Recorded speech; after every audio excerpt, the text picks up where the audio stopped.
নমস্কাৰ বন্ধুসকল, মোৰ চেনেলৰ অন্য এটা ব্লগলৈ আপোনালোকক স্বাগতম। আজি আপোনালোকক দেখাবলৈ গৈ আছোঁ এখন বাইকৰ ৰিভিউ।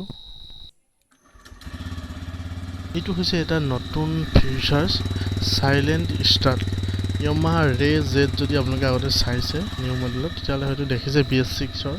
এইটো মানে চেল্ফটো কোনো ধৰণৰ ৰান কৰা আপোনালোকে শুনিব নাপায়। চেল্ফটো দবোৱাৰ পিছত কোনো ধৰণৰ আৱাজ নকৰে, কিন্তু লাহেকৈ ষ্টাৰ্টটো অট'মেটিক হৈ যায়।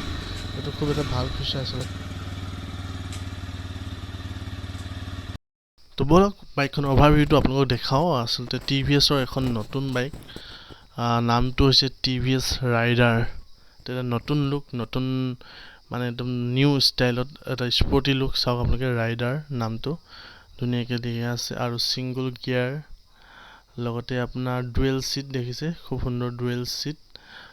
আৰু কিন্তু বাইকখনৰ CC-টো হৈছে 125। আৰু চাওক বেক ছিটটো মানে ফল্ডেবল হয়, ছিটটো খোলাৰ বহুত ইজি দিছে আচলতে। চাওক এনেকৈ এইটো এটা বক্স সৰু ফাৰ্ষ্ট এইড আছে আৰু ৰেঞ্চ ৰাখিব পাৰে। তো ছিটটো কিন্তু খুব ইজি ফল্ডেবল, খুব সহজে খুলিব পাৰি। আপোনাক দেখাই দিছোঁ, এই লকটো এইটো চাইডেৰে আছে। তো বাইকখন চাওক, খুব ধুনীয়া স্পৰ্টি লুক, ছিংগল গিয়াৰ। আৰু আচলতে TVSৰ আগতে আপাচিত আছিলে। এই ক্লাছ কেবল বা ফ্ৰণ্ট বেক এই কেবলডাল আচলতে লিভাৰডাল আচলতে খুব ভাল লাগে। আৰু এইটো দেখিছে ট্ৰিয়েল লেম্প নে কি কয়, LED লাইট আপোনাৰ ফ্ৰণ্টত দিছে। এইটো চাবিটো অন কৰাৰ লগে লগে দেখিছে কি সুন্দৰকৈ জ্বলি যায়। ৰাতি হয়তো দেখা ভালকৈ ধৰিব পাৰিব, এতিয়া ধৰিব পৰা নাই। আৰু ডিছ ব্ৰেক দিছে ইয়াতে, দেখিছে আপোনালোকে।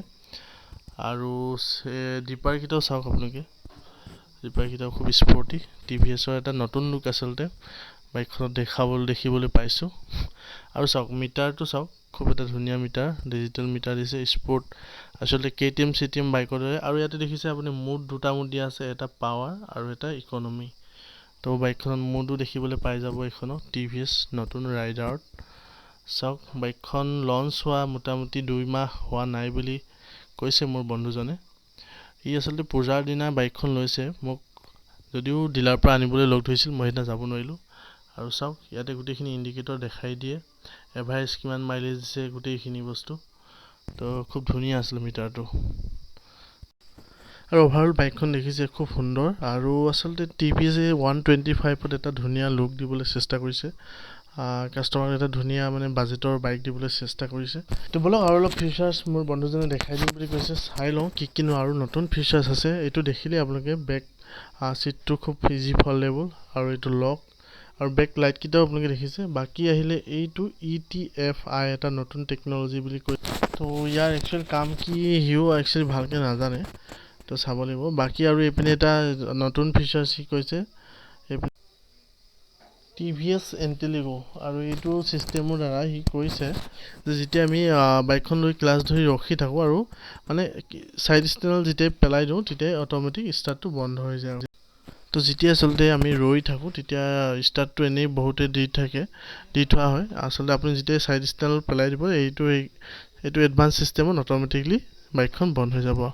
আৰু আমি যেতিয়া ট্ৰেফিকত ৰৈ থাকোঁ, আচলতে এইটো BS4টো আছিলে ছুপাৰ স্প্লেণ্ডাৰ বাইকত। যেতিয়া ট্ৰেফিকত ৰৈ থাকোঁ আমি, যদিহে নিউট্ৰেল কৰি ক্লাছটো এৰি দিওঁ, তেতিয়া অট'মেটিকলি বাইকখন বন্ধ হৈ যায় কেইছেকেণ্ডমানৰ পিছত।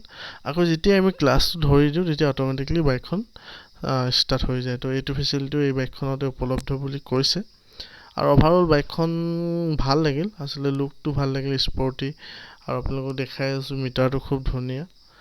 বাকী বাইকখনৰ মাইলেজো খুব ভাল বুলি কৈছে, 55+ কোম্পানীয়ে তেওঁক কৈছে বুলি কৈছে। বাকী প্ৰেক্টিকেলি কিমান হয় সেইটো পিছত জনাম।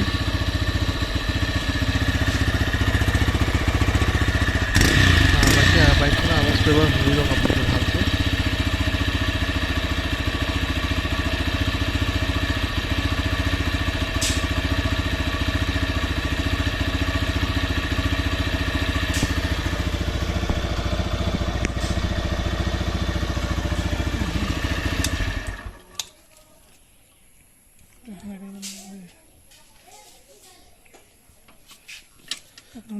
তো আজি আপোনালোকক দেখাবলৈ চেষ্টা কৰিলোঁ TVSৰ নতুন বাইক TVS Rider 125।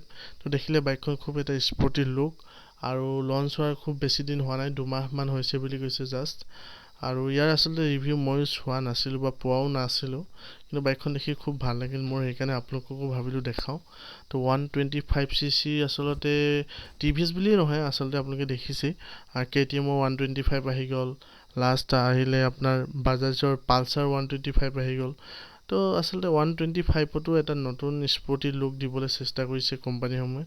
তো আপোনালোকে যিসকলে 125cc বাইক ল'বলৈ বিচাৰি আছে তেওঁলোকে কাৰণে এখন এটা বেষ্ট অপশ্যন হ'ব পাৰে। তো আপোনালোকে ভালকৈ চাব আৰু ৰিভিউবিলাক চাব।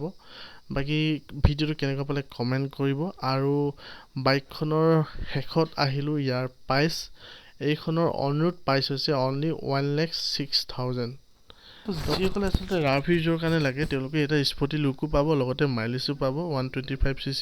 তো লং ৰাইডৰ কাৰণে নহয়, কিন্তু ৰাফ ইউজৰ কাৰণে এটা খুব ভাল বাজেটৰ বাইক হ'ব আপোনালোকৰ বাবে, যিসকলে আচলতে ৰাফ ইউজ কৰিব বিচাৰে। আৰু পেট্ৰলৰ দাম কি কম আজিৰ তাৰিখত জানেই সকলোৱে।